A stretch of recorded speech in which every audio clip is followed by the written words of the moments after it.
Good morning.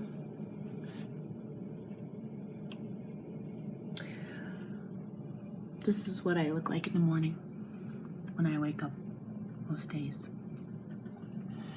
And I thought about getting myself all gussied up before getting on the camera, but then I decided not to do it. Yeah, authentically me in a hotel room where I spend probably half my year as a traveling salesperson. So that's what you get. Messy hair, don't care. I just wanted to start a recording because I felt like it. I wanted to connect with you guys. It is Wednesday, November 9th. It is the day after Election Day in the United States. By the time you guys see this, all kinds of internet commentary and reaction and rhetoric will have been out there, so I'm just not gonna insert any of that here. This is a making podcast, and I had a few things to share, so I thought while the light is good, I will do that. My name is Mars. You are watching the BrownBerry Chronicles podcast, and I am found all over the interwebs as heyBrownBerry. Today I'm going to share with you a couple of works in progress. I'm in Miami, Florida right now at one of my favorite hotels, and I love the last time I recorded from here. I was really happy with the beautiful sunlight that comes into my room. I have a view over a lagoon, and it just feels really nice waking up here in the morning if I can't wake up in my own bed, of course. So I think it's ideal podcasting scenario before I get started for work. So I'll share with you what I've been working on. I hope that you enjoy this episode. If this is your first time catching me, thank you so much for taking a chance on this particular podcast. And if you're coming back, love you for hanging with me. So let's get into it.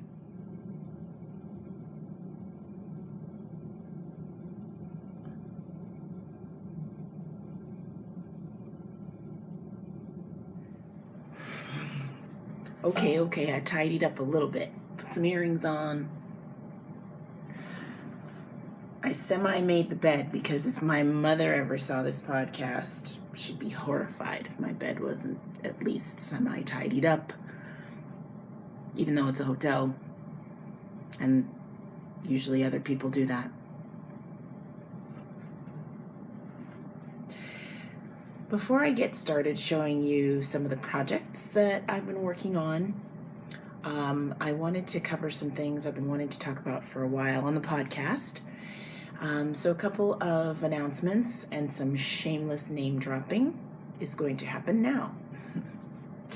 As you may know from my Instagram at heyBrownBerry or the Ravelry group, I am co-hosting a make-along called the Transitions Make-Along, which has been running since September and is still running at the time you see this podcast.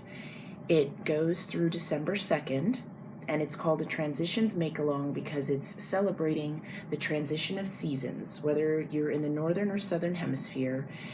My co-host, Pipernell, and I wanted to encourage folks to work with things that sort of celebrate the theme of transition.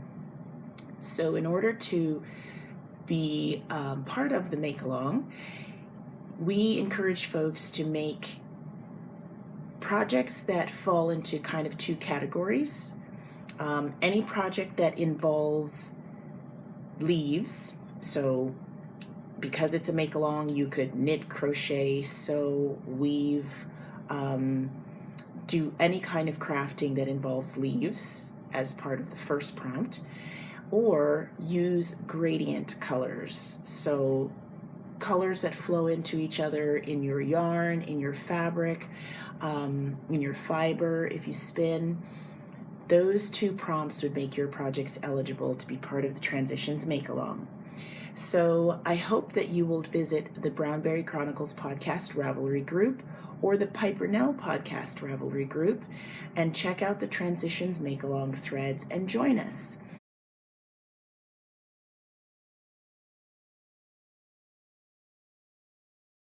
As long as your projects were started after September 2nd, I believe, or September 8th, sometime in early September,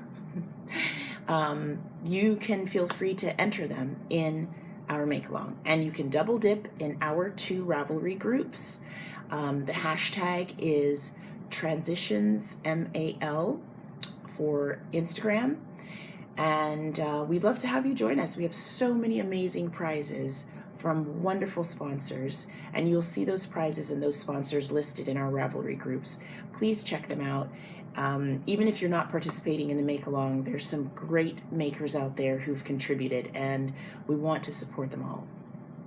So yeah, Transitions Make-Along, check it out. And now for the name dropping. I would like to say a huge thank you to some folks who have mentioned me in their podcasts. If I don't mention you right now, it's just maybe that I haven't gotten to your podcast yet. And eventually I will, because I'm sort of obsessed with them and I've been watching a lot of them, and they've been bringing me so much joy and so much calm and a feeling of connection. So if I haven't gotten there yet, comment down below and let me know that you'd like me to check yours out. But I want to say thank you to Grace of the Babbles Traveling Yarns podcast. Hi, Grace. She mentioned me a couple podcasts ago, and I so enjoy watching Grace's podcast because I feel like I'm sitting in her room with her and we're just having a chat and we're having giggles. I literally giggle out loud when I'm watching you, Grace, just so you know. And she's just so completely herself, and she's very adventurous in her making and her spinning that I truly enjoy watching her. So I want to thank you, Grace, for mentioning me, and thank you for anyone who's come to the podcast because you heard about the BrownBerry Chronicles from her. I also want to say thank you to Helen. Hi, Helen. Helen is known on Ravelry as Hell's Bells, and on Instagram and through her Ravelry design group, she's known as Curious Handmade. Helen and I met at the Spring Squam Retreat in June of 2016, and we were cabin mates. And when we were cabin mates, I didn't even know that she was this super awesome, famous designer person. I just knew that she was a very calm-spirited, interesting person who was knitting a great sweater at the time. And we got to know each other a little bit, and we've been connected more now online since leaving Squam. And I was part of Helen's Shawl Society, which was a series of 6 patterns that she released this year for different constructions of shawl types. Had a lot of fun being part of that. And Helen mentioned me in her audio podcast, which she does weekly, pretty regularly. It's a really great podcast. It is just very much her aesthetic. She talks about the things that she loves, the things she's discovered, what she's working on, and the new designs and things that are coming out. So thank you so much, Helen, for mentioning me on your podcast. I really appreciate it.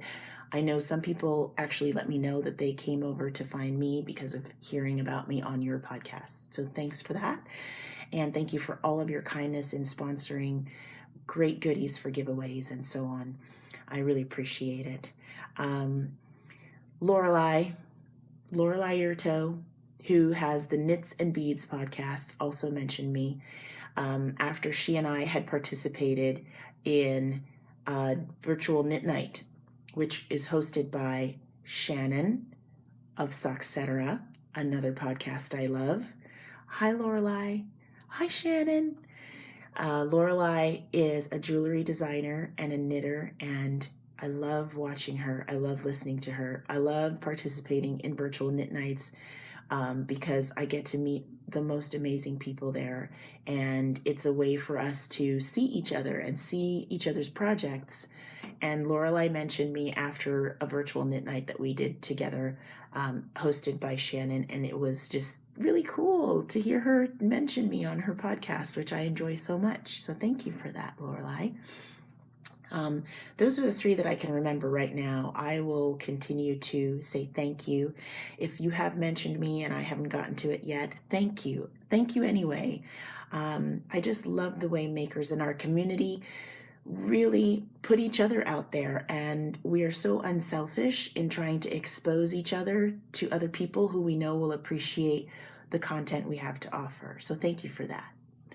And yeah, I will continue to share with you guys who I'm watching and listening to and enjoying as well. And I encourage you to do the same. It makes our circle so much better. Thank you all for also the comments that you leave on this video. That's another way of connecting.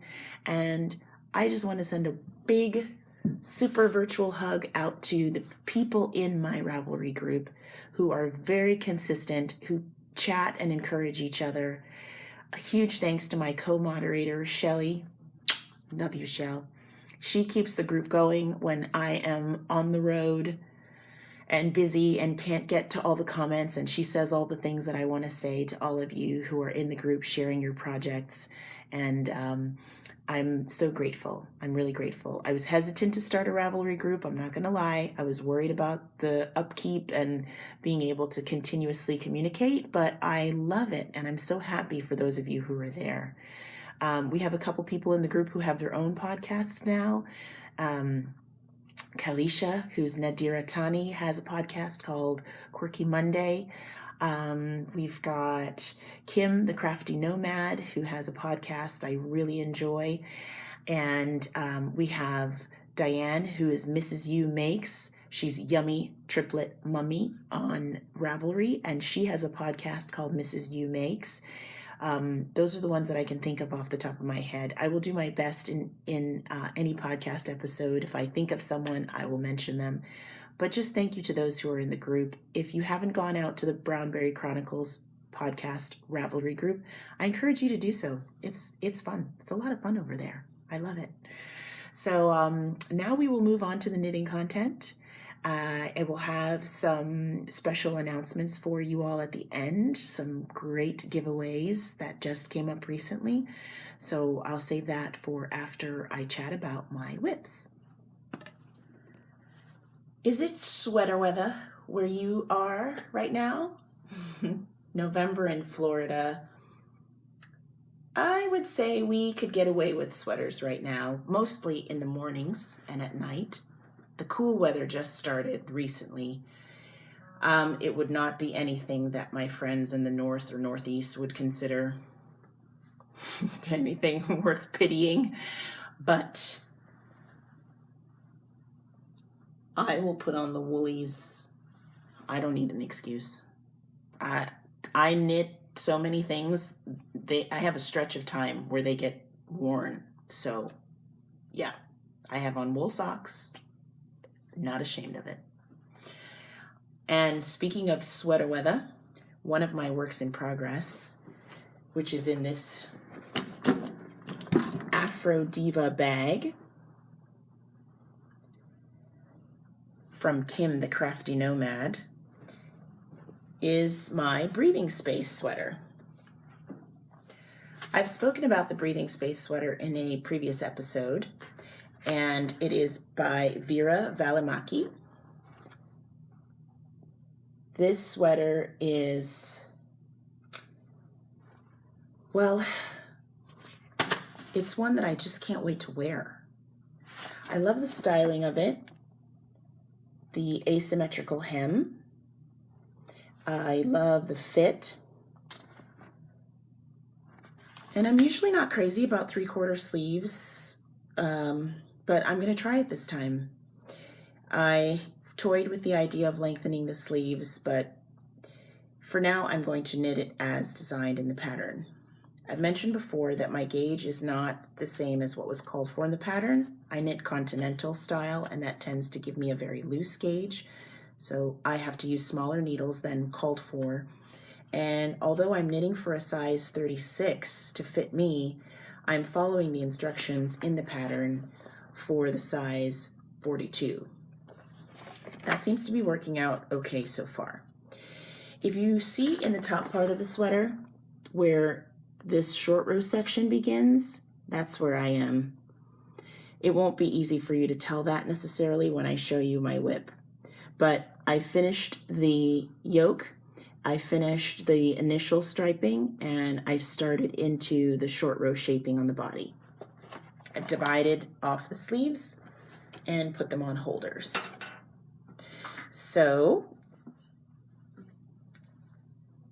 here it is, all bunched up. It's always very difficult to show projects while they're on the needles, isn't it? But we do our best, so you can get the idea. I divided for the sleeves by putting them onto some cables. I use Knit Picks Options needles very often, and these are the options cables. They come with end caps so that I can use a needle tip on one of them, put it through the stitches that I need to hold, and then cap them both off. So that's one sleeve there. So here's the body so far. The upper yoke part is done. This is all sweet fiber yarn. I forgot to mention that. It's a sweet fiber. I have the label in here.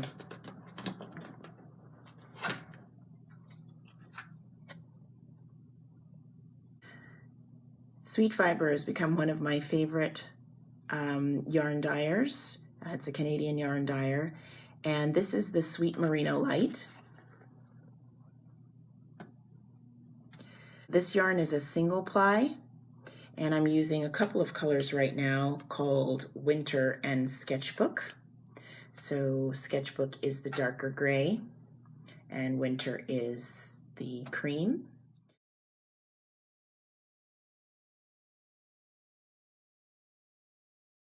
I've become a big fan of single ply yarns. I mentioned before that I really like the way they feel when being knit up.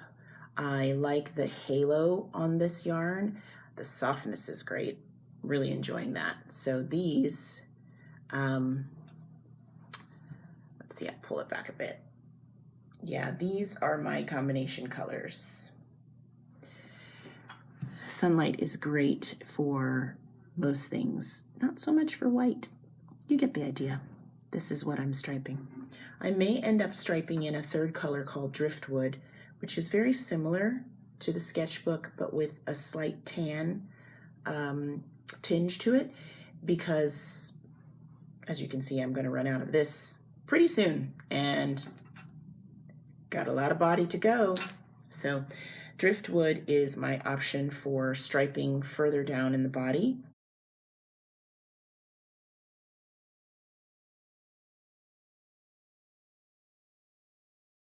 I've looked at them together. I think they'll work out well. I'll give you a peek at the short row piece of this, but first I want to mention that in the BrownBerry Chronicles podcast Ravelry group, we have a simple sweater knit along that runs through the end of the year. And I call it the simple sweater knit along because there aren't very many, actually there aren't any rules, except if you're knitting a sweater and you want to knit along with us, come join us. It's not very complicated. We don't have prizes. The prize will be a finished sweater. So if you're planning to knit a sweater or pick up a whip before the end of this year, please join us in the Simple Sweater Knit Along. We'd love to have you. There's been some great finished objects out there already. Danielle, one of our group members, hi Danielle, she finished a sweater that had been on her needles for a long time, and she said that the knit along gave her the encouragement to pick it back up and finish it, and she did, and it looks great on her. And we have folks making baby sweaters as gifts. My friend who just amazes me with her knitting and her sewing.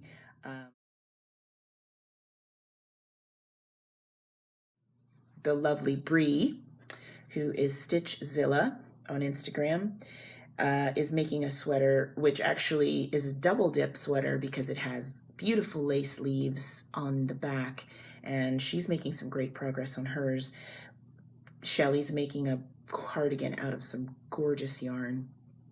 Don't listen to me. Go over to the Ravelry group and check it out for yourself. And join us if you've got a sweater on the needles or one in the works, or you're fantasy knitting one and want some encouragement to cast on.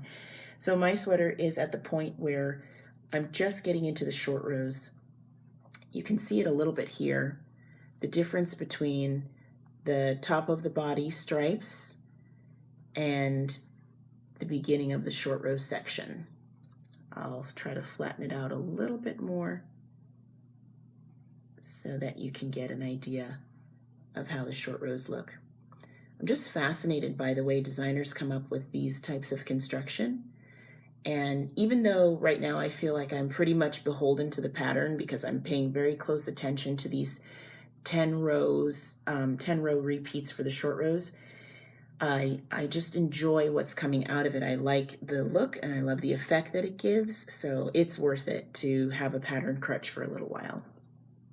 I do intend to finish this before the end of the year, and I already have plans to knit a second one in a heavier weight yarn for my oldest daughter, Adachi. Hi, Adachi. Mama loves you. She's picked out some Knit Picks yarn in a beautiful burgundy color with some sparkle, and she's also picked out some undyed yarn because she has become quite the yarn dyer.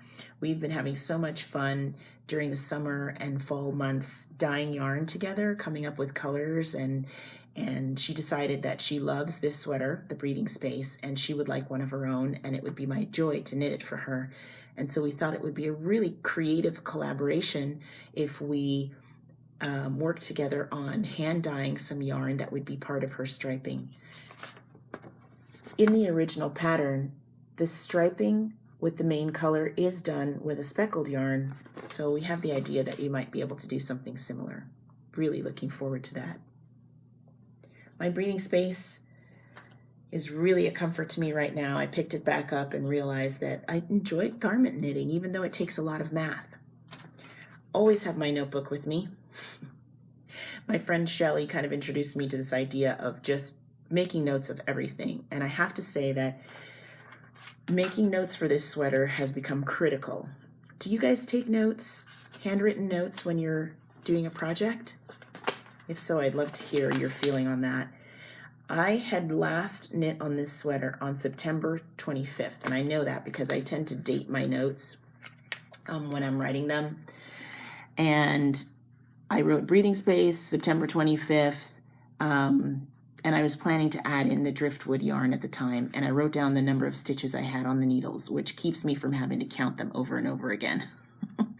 When you get past 300 stitches, you don't want to do that too many times. But it was so helpful to me just having that stitch count because it let me refer back to the pattern to know what I was doing next. So I continue to do that. Now I'm in this short row section, and so without giving away too much, I just make marks every time I complete a row, because then I can put the sweater down, pick it back up, look at my notebook, and know what to do next. It has helped me a lot. I tend to keep things, yarn labels in here. It's almost like a little scrapbook. If there's a section of a pattern, this is a free pattern, so I'm not giving anything away, but if there's a section of a pattern that repeats over and over again and I don't want to carry the whole paper pattern, I'll write it out in the notebook, take the notebook with me in my project bag. So just little ways that I keep myself sane while I'm knitting. Yeah, it may come down to us just asking the customer what number, where do they need to be number wise to get it going immediately. Yeah. And then we'll do that. All right. I think that's what I need. So that's exactly what I needed. I was just not understanding what was in the spreadsheet, so it's good. Yeah, it was confusing. We had to fit into a format that they gave us, which doesn't quite match our model, and I think that's because they were looking at vendors who have very different pricing structures. Yeah. So what I'm going to do is I'll break it down like in a spreadsheet with our model, and then I will tally it up based on how it is in these two sheets, and then just so you can do a side-by-side comparison. Okay, I appreciate that. Okay. All right. Cool. Sounds good. Thanks for your help, Andy. I'll talk to you guys soon. Sure. All right. Bye. Talk to you later. Bye. Take care.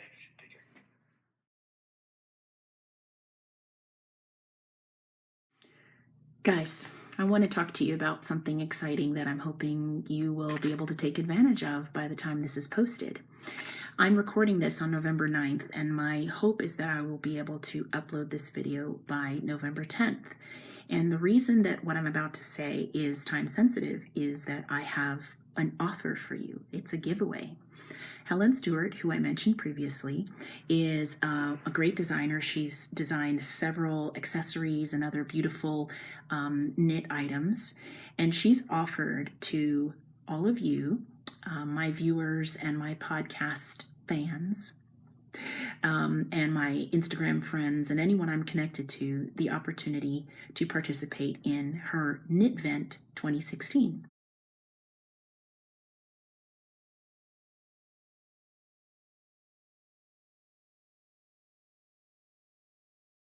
So that's like knitting and Advent put together. Some of you are familiar with the concept of an Advent calendar, where you kind of unwrap or open up or reveal items one at a time in the days leading up to the holidays in the US. So in December, when some of us celebrate Christmas, we have days leading up to Christmas in which we participate in these Advent type activities. So Knitvent is that sort of fun for knitters. And Helen has kindly offered me some ebook coupons to give to some of you.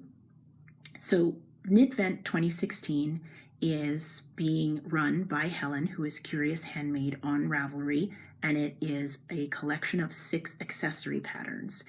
Now, having participated in the Shawl Society, I just want to encourage you to check this out. The Shawl Society was such a great way for me to meet other knitters who love shawl knitting, first of all, and who like to work along with others towards a common goal. And in this case, it would be working 1 or 2 or 3 or 6 accessory patterns that are going to be revealed one at a time. What I'd like to do now is read from the description that Helen provided so that I can give you the information about Knitvent, and then after that I will describe how you can get access to this awesome offer. So you'll forgive me as I look over at my screen here so that I can read this properly and give you some data that may help you decide if you want to be part of it. So this is from Helen. Here are some details.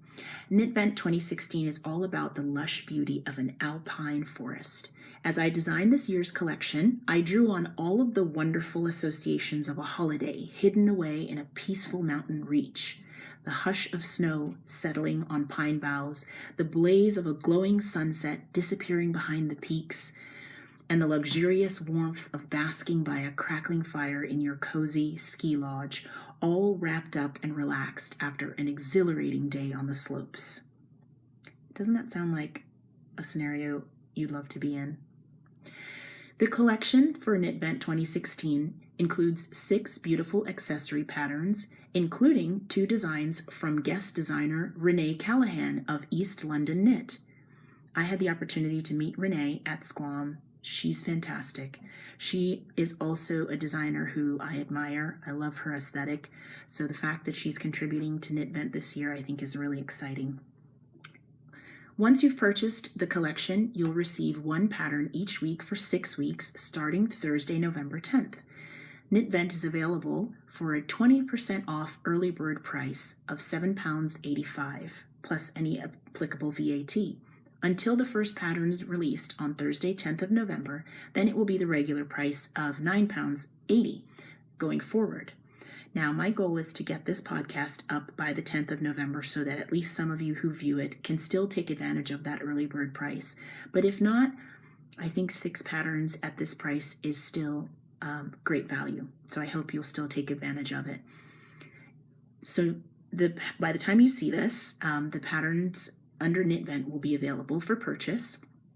Knitvent Window 1 will open on Thursday, the 10th of November, 2016. The patterns will be delivered automatically to your Ravelry inbox. So if you open your message, it's like peeking behind the window of an advent calendar to see what's inside. So go ahead and create your first project page It's already available on Ravelry to set up the project, and then you'll be ready when the first pattern comes out. As far as level of difficulty, Helen says that she thinks this is appropriate for an adventurous beginner up to an intermediate knitter. And there's already people chatting in the Ravelry group under the Curious Handmade group. There's a Knitvent 2016 thread, so you can also go and check that out so you can be part of the discussion. Helen has gifted me some of these patterns to give away, and I'm going to start by giving away a Knitvent ebook to subscribers of this podcast. If you are interested in participating, comment below how you intend to celebrate your holidays this year, or what your special holiday traditions might be. I love having conversations with you all by way of the YouTube comments. So as long as you comment below, I'm going to give it about maybe 2 weeks from, no, let's say a week. I'm going to give it a week from today, November 9th. So by the 16th of November, I will draw from commenters below so that you can get going on your Knitvent pattern number 1 at least. And the giveaway will include all 6 patterns. Helen has been very generous, so she's going to give us a code that will give you that ebook for free. How exciting. Contact me if you have any questions. Comment below this video so that you can be part of the giveaway. All right, good luck. My next and final whip that I'm going to discuss for this podcast gives me an opportunity to shout out and name drop once again. I had the great fortune to meet virtually Shannon Fisher, who is the host of the Soxcetera podcast online, and it turns out that we've had mutual online friends for some time now, but our circles finally connected, which I'm very happy about. And I made a joke on one of our virtual knit nights that we've done that I would love to play virtual knit night bingo. And the concept in my head is that I would look at all the people who were on the virtual knit night sort of gallery view of participants, and I would be able to make a connection to each one of them in some way, which I think would just be so mind-blowing. And on the last one where I participated, I was wearing jewelry from Lorelei Eurto. I was drinking tea from a mug that was made by Natalie of Remembrances Pottery. Hi, Natalie.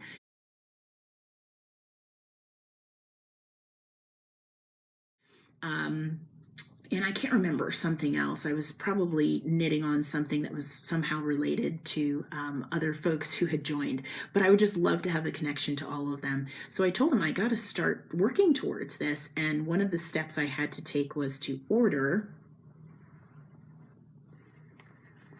a Soxcetera project bag from Shannon. Look at the sheep. Just look at them. This is the thing that's making me smile today. This bag was in Shannon's Etsy shop. You can find her on Etsy as Soxcetera. See her logo there. And I've been eyeing it for a while. I don't know what took me so long, just life. I finally ordered it and I was so excited to get it. Shannon, being the generous soul that she is, sent it to me very quickly, even though she and her family are away on a road trip right now. You should check out her YouTube channel, Soxcetera, because she's doing an amazing vlog where she's cataloging their trip, and I think you'd really enjoy seeing all the places where they're traveling. And she must have had this with her because it arrived not very long after I ordered it. I thought I might not get it until they reach back home, but I was so excited to get it. She also sent me one to give away. And I am publicly announcing here that she sent me one to give away because I was extremely tempted to keep it for myself, very selfishly, because it's gorgeous and I love it. I don't even have it here with me because if I show it to you, you're going to want it. It's a drawstring bag like this one. This has some very cute lining in it that says stitch, stitch, stitch, stitch, stitch, which is what I want to do all the time. The other one is just as gorgeous, great colors. I will put a picture of it either in here or on Instagram so that you can see. I'm still deciding what I'm going to do in terms of how to give it away. I feel so fortunate that I even have that option. I will either decide to give it away via this podcast or my Instagram account or Ravelry. I'm not sure yet. Just know that there is a awesome project bag like this one from Shannon that's waiting for one of you, and I'll announce soon how you can be entered to get in on it. What's in the bag, Mars? Well, there's a story behind this work in progress, like every work in progress. I started these socks in this yarn. This is a German yarn called Fortissima Socca. Let's see if I can get it focused there. In these gorgeous colors. And it was a yarn that Anna, our host from a beach retreat weekend that was in my previous episode, had put kind of out on a swap table, something that was from her stash that she was willing for one of us to go home with. And I feel so lucky that I did. This yarn is awesome. Its content is 60% superwash, virgin wool, 25% bamboo, and 15% nylon. Very soft. It feels really sturdy, and I wasn't sure how I would feel about the colors once they were knit up, but now I'm convinced. I started working on it as an easy portable project, and here is sock number 1. Of course, I'm in a hotel room. I don't have sock blockers with me. So sock number 1 is already complete. Yay! I started this sock as a project that would be easy for me to knit on while chatting or traveling or waiting in places. And then it was coming close to the time that I was going to be on a work trip, a 4-day work trip. It's our longest corporate trip of the year, where we spend about 4 days with the other folks on our sales team. I love this trip because it's like a reunion, but for me, there's also a good measure of anxiety associated with it. And even more so lately, that I've been dealing with some bouts of anxiety and depression.